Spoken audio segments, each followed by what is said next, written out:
Hello everyone, quick update.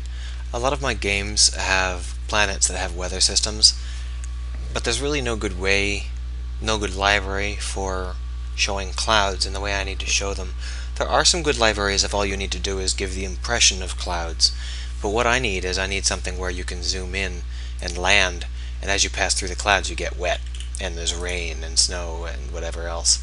So I needed something that was significantly better than, or not significantly better, but significantly focused on something different than the standard packages I could find about clouds.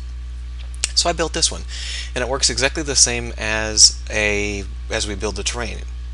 It uses a 3D noise field, and the way it builds clouds is the same way. You go through the noise fields, you combine a couple of different measurements, and you get clouds. The best thing about this is that it's particle effects driven, so as you go in, you can fluidly stop looking for particles on the parts of the planet you can't see, and look for more particles in the places you can see. So if we were to zoom in, and I haven't built this part yet, but if we were to zoom in here, this would become a much more clearer set of clouds, and over there you'd get, on the other side of the planet you wouldn't bother to measure,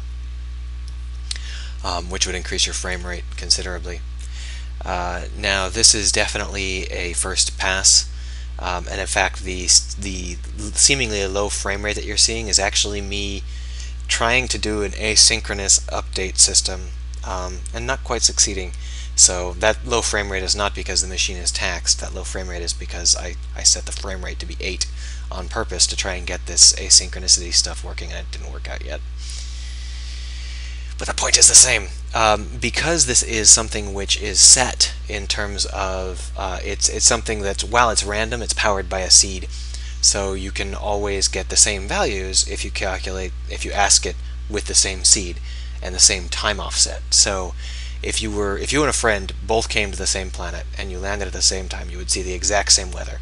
And if you both time traveled 1,000 years into the future, you'd both see the same weather. And that's important to me.